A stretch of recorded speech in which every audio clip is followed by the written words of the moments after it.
In time to continue our build-up to Ireland versus France this Saturday afternoon in the Six Nations. Delighted to welcome to the show this morning Matt Williams. Morning, Matt.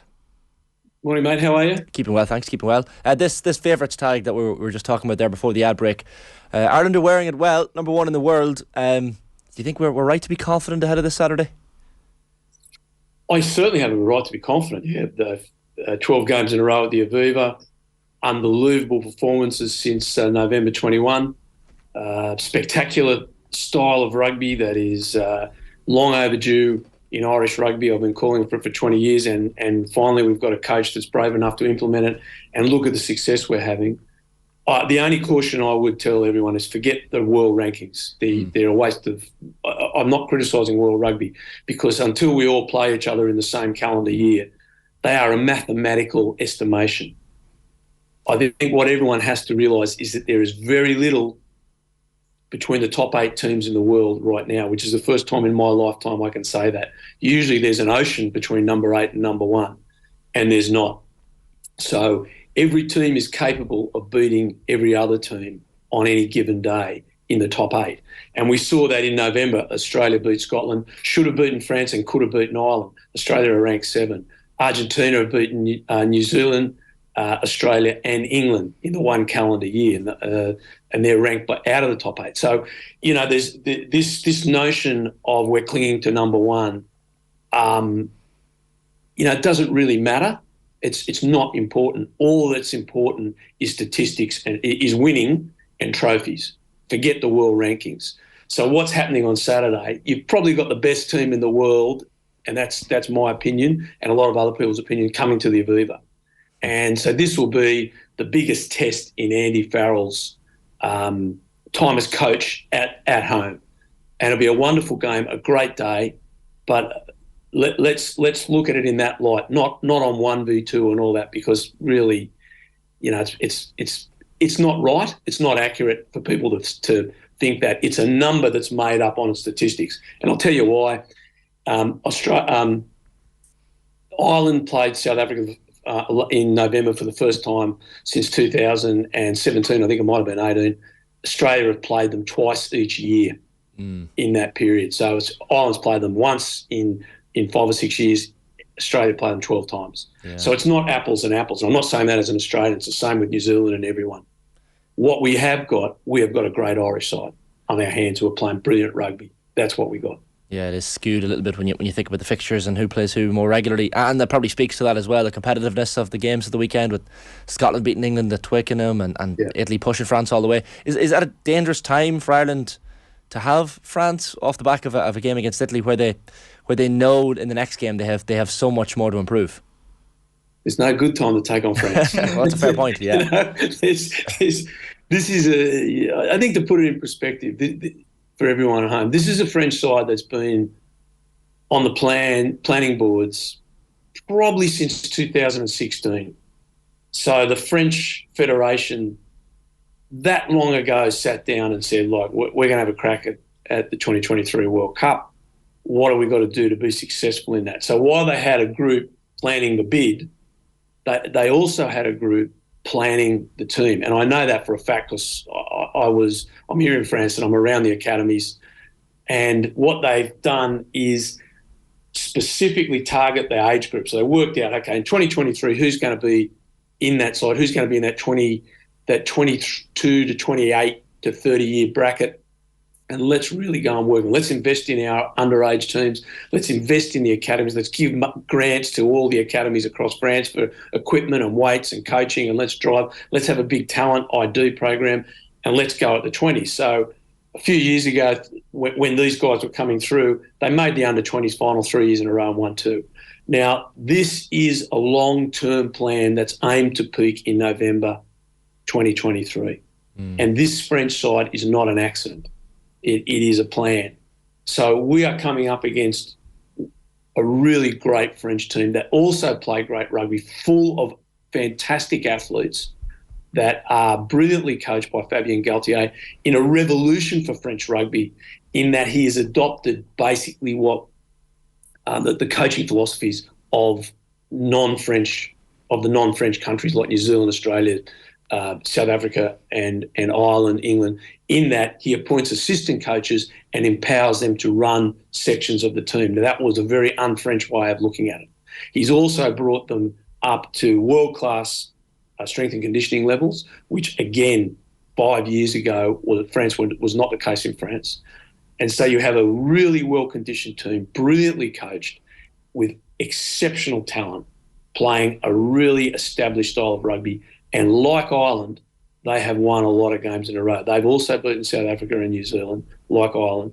They've developed their talent. When they went to Australia and Japan in the last two big tours, they left all their players at home and took complete new teams, the seconds and thirds teams, who performed exceptionally well.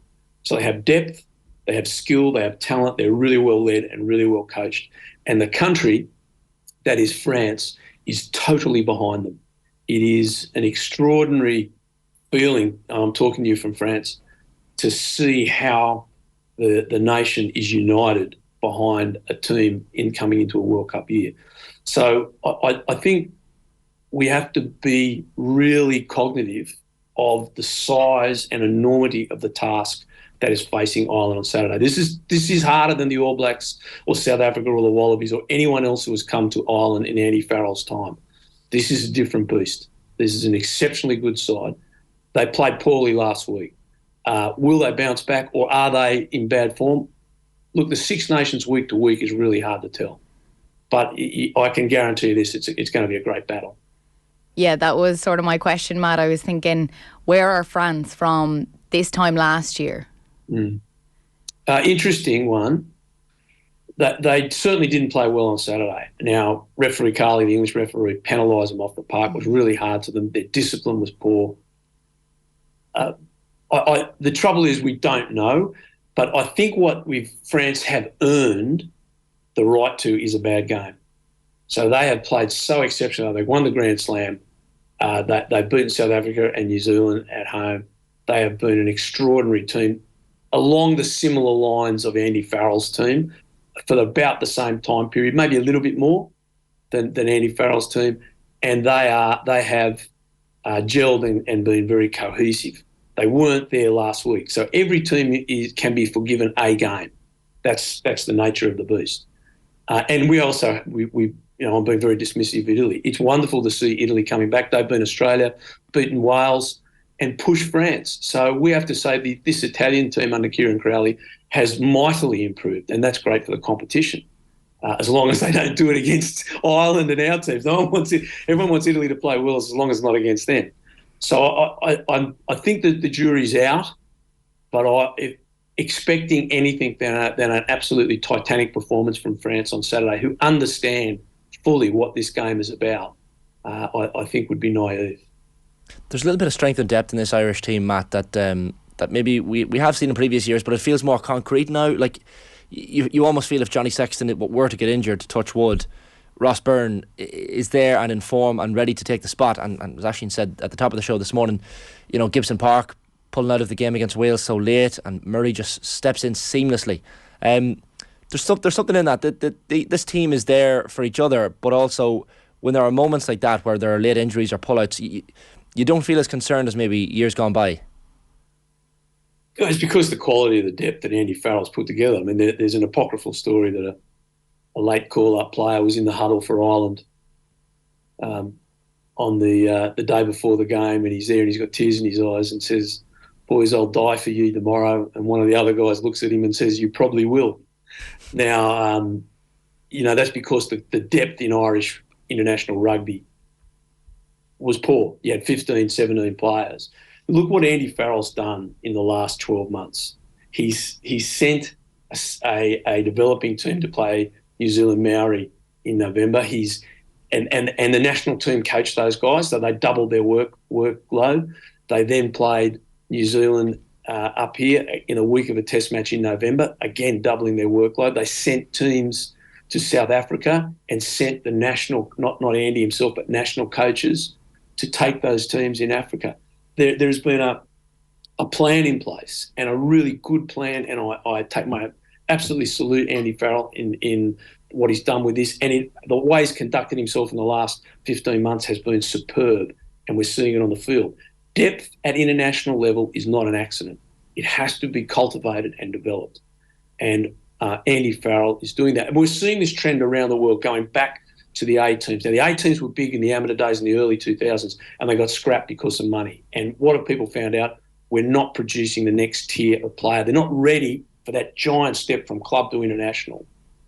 And when the big game comes, we bring these guys up, they fail. And they don't fail because they haven't got talent. They fail because they haven't been developed. And Farrell has developed this group of players so that we've got Craig Casey coming in. Well, it sounds like it until the team announced, we don't know.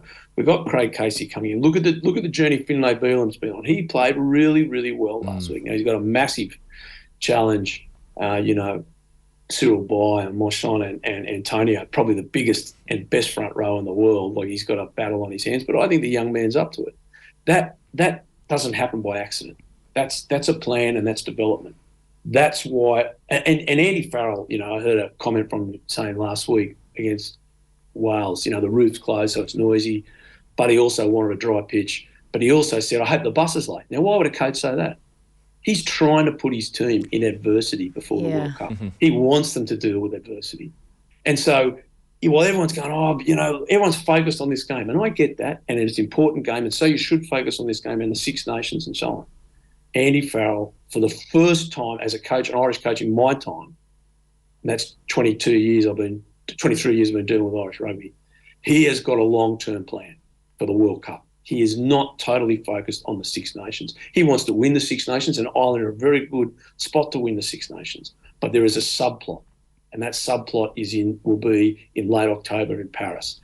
Irish coaches in the past have not done that well enough, and this guy is doing it really well.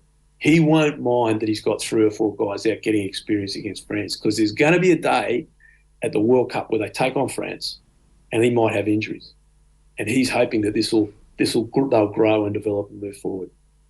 Yeah, it's a very good point. Like, I actually do feel he wants these challenges. Yes, of course, it's disappointing to have players out, but he wants to see how the team grow and how they can play without these major players. And as we've seen it, Conor Murray and the likes, just Finlay Beelan just slaughtered right in. But just when you mentioned, Matt, about the World Cup, obviously Ireland play France in the World Cup. So is there a feeling that Ireland need to beat France at home to be able to beat them in France? Look, it's a long time before we face that challenge. The French are coming here knowing that they've got one more game after this at Twickenham, and then they're not leaving home till next Six Nations. They've got the whole World Cup in their beloved culture with the support of their team, the way they like to eat, the way they like to conduct themselves, which is different to the way we do things in Ireland and the UK and the Anglo-Celtic world. It's a very different way they prepare. They know this is their second last one. So they're coming here full of confidence, knowing what they've got in the World Cup. I don't know that it's essential. Like, if we beat France, does that guarantee us we're going to beat them then? It doesn't. But it would give Ireland a lot of confidence and momentum building towards that. And I think there's one thing we've got to keep in mind.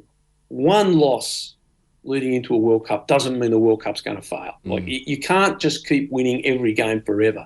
The game doesn't work like that. Somewhere along the line, everyone loses. So, but it's like last week where France didn't lose; they played poorly, and that's the difference between a great side and an average side. Yeah. But even if Ireland lost, it doesn't mean it's the end of their World Cup. Just as if France lose, it's not the end of their World Cup. So I think we've got to keep all of these things in perspective. It's a major step along the path towards the World Cup, but it is not the World Cup. We're not there till we're there. So this is the Six Nations. But the France will get confidence out of this and just say, like Andy Farrell, Fabien Galtier is an exceptionally smart guy. He will be saying to his team, this is tough. This is the number one team in the world. They haven't lost in 12 games at home. This is your greatest challenge before you step into a major game at the World Cup. That's the way they'll be looking at it. So they'll be coming very prepared. So, and it's such a close game to call. I don't think anyone can give you an opinion that's really accurate. It's just an estimate because there's just so many unknowns here and so little between the teams. Yeah, it feels a little bit like a mock leaving cert, like a big test, but there are big ones down the tracks as well that you have to keep an eye on. Even looking defensively at France, Matt, so their stats from 2022, most turnovers of any nation, missed the fewest tackles, third best tackle success rate. Sean Edwards has done a serious bit of work, but last weekend was quite out of character for them in that they conceded 18 penalties, which is the most of any team apparently coached by Edwards in the last 2 decades. So you would imagine they won't be quite as ill-disciplined this weekend. It's something that they're going to have to shore up, because if they concede 18 penalties against Ireland, there's only going to be one winner. Oh, absolutely. During the coverage of the Italian game, there was a number of close-ups of Sean Edwards, who I've known for many years, and he was looking like thunder. He was a very unhappy camper. And here's the other thing. The Italian performance allows the French coaches to put their grumpy hats on all week and be short and angry and snappy and demanding and reminding their players they let down their own standards, and Edwards will do that. Robbie Kearney, I'm not talking out of school here, Robbie Kearney told me a great story the other day when we were on TV, and said that on the Lions tour, Edwards put a video up in one of the warm-up games, and in the defence, one of the Lions players was down in the background getting attention and not in the defensive line. And he stopped the film and asked the player, he said, "Is your leg broken?" And he said, "No, coach, my leg's not broken." He said, "The only reason ever on the rest of this tour you're not in a defensive line is if your leg's broken." And so, he means business. He's old school rugby league from the north. He played rugby league with that jersey in the background, 1989 Balmain Tigers in Sydney. He was a member of that side. And a great guy. I really like Sean. He's a really good bloke, really unusual guy. But tough as nails, old school north of England. And if you don't measure up, you know it pretty quick. And that French team have responded to him. And as the stat you just rattled out there, not surprisingly. But it's not surprising either that the French team will turn up with a lot more aggression and a lot more purpose than they did last week. And Edwards will make sure of that. He's one of the best ever as far as demanding defensive coaches. And again, that just proves how good Galtier is. Bringing in a non-French coach is really unheard of for French rugby. Yet he's been rightfully lauded as having the most impact on the team. So it tells you a lot about Sean, and it tells you a lot about Fabian. Finally, Matt, before we let you go, score prediction. Andy Dunn was quite confident last night. What did he say, 10 to 15 points or something for Ireland? Are you going along similar lines or a closer game than that? Oh, man, I don't know what Andy's on. He's on positive juice. That's what he's on. Very positive juice, isn't he? Hey? He's always been a positive guy, even when he was a kid. No, I think this is a cigarette paper between the sides, especially with the injuries to Ireland. We've got to wait and hear what comes out. France are going to be a little bit stronger. The back row, Coif from Toulouse, as we injured last week, comes back on the bench. We believe there's going to be another scrum half, and Le Grec will go back to Racing. So the French side will be a little bit stronger. They'll be a bit better for last week. Ireland with a few other injuries. But there is the Aviva factor. It's just too close to call. It's head and heart. Head probably says France, but heart says Ireland. I just think they got something special at home, especially if Sexton's still on the field. But this is going to could go either way. But I think Ireland can do it. But it's going to be so close because there's so much riding on the game for both sides. Yeah, it's an extraordinary game. Doesn't mean, and if they lose, it doesn't mean it finished. And if they win, it doesn't mean they're going to win. But they're just like these two giant bulls going at each other, and it's going to be just one of the best games of rugby that Ireland has been in Ireland for many, many years. Yeah, I think you're right. It'll be a cracking game. Matt, enjoy the match. Thanks a million as always for this morning for joining us. Pleasure now.